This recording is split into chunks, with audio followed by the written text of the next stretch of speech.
Greg Pavett, founder, executive director of the Humanity Alliance. Big focus on human and unity. And then the Alliance piece came to us through prayer of actually collaborating with multiple organizations to serve at the highest level.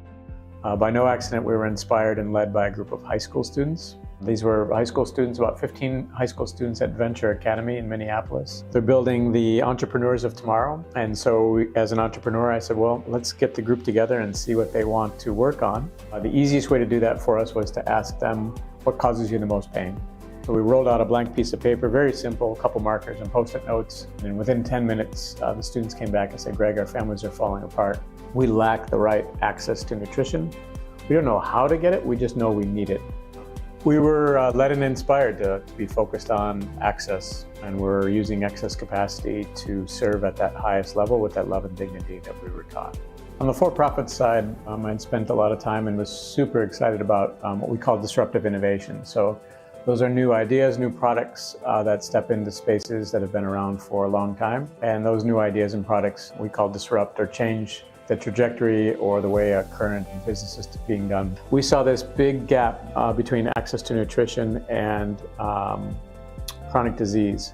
If you look at the space in the nonprofit space, it is the most well-studied, best intentioned place I've ever seen with some of the poorest outcomes. And so we stepped into that with the right intentions, but with the ability and the desire to measure the outcomes. And the outcomes here around diabetes, cardiovascular disease. As we went around to the bigs of the bigs who were in this space, they were very interested in disruption, but they were also very focused on, I'm not sure if our board would like this, I'm not sure if our donors would like this.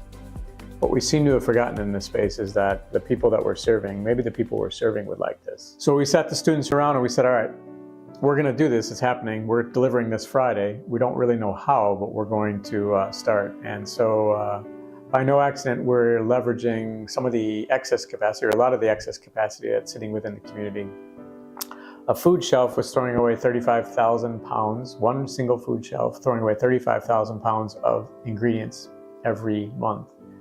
We were able to rescue those ingredients before they were going to be thrown away and turn them into high quality meals. So this excess capacity is where we've stepped into as a way to serve at the highest level. And what we see is as we continue to step in, it's not only in the food shelves, but it's at the manufacturer level, it's at the grocer level, it's at the household level as well. To date, we've rescued over 102 tons of ingredients. It's a critical component of what we do. The other critical component is not only the rescue, so there's an environmental impact, but it's our volunteers, and we've got over 900 registered volunteers that have spent over 12,000 hours last year. So if you look at our average cost per meal, it's about $1.93, which we couldn't go to Jimmy John's for, but at $1.93, that would have been double had the volunteers not supported us. Off started this program, I actually have, this is our first delivery sheet here. So pretty exciting. That's how we first started delivering in the first week. And the students said, again, led by the community, the students said, Greg, our families are falling apart. From Friday to Monday is the most difficult time. And really to get out and have access, whether a parent's at work, a parent's at school, a parent's at home. One of the homes we delivered to has 11 children living on site. Really difficult to get out. So we were going to bring that nutrition right to your doorstep, and we're going to do it in a loving and dignified way. I think I have a bag close by, but it comes in a nice bag that looks like we care, and it doesn't look like you're in some kind of trauma or some kind of emergency or some kind of crisis. So a little over 6,000 meals last Friday went out in 9 counties. The food shelf was throwing away those 35,000 pounds. Well, if you can imagine the cost to throw that away, assume it was around, let's say, an average of 45 cents a pound. Not only were they not able to serve the people that they wanted to serve those ingredients, but they then had to pay to throw it away, which isn't really an option for us. So that excess capacity, the building we're sitting in was sitting empty, and we were able to turn that into something quick, very quick, within less than a year. It's that moving at a speed that's commensurate with the need is really important. Yeah, so we were in 6 kitchens from when we started. What we saw was what we would need to actually start to serve somewhere around maybe 10 to 12 to 15,000 meals every week. So when you walk in that side, you'll see an open area where you could be preparing meals, chopping carrots, washing fresh veg, primarily the prep area.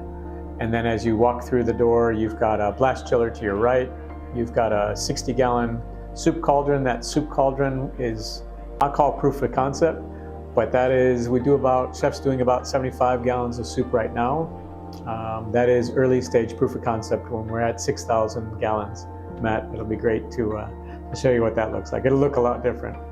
And then we've got a tilt skillet, two really sophisticated high-end ovens that complete our cooking side, and then you walk into the cooler freezer. Looks like we've got a cheese omelet going out this week, so that'll be fun. And then freezer. And that. But everything in here has been rescued, which is amazing. So would have been thrown away otherwise. Wednesday we'll have more. Bags will be done Thursday. Friday they get delivered. And then out the back door, and those meals go out. We've got 26 routes that deliver to 9 counties, over 6,000 meals every Friday. The ability to share and demonstrate that the prayers work, and that belief to step into God's grace is the single most powerful thing that I could ever imagine.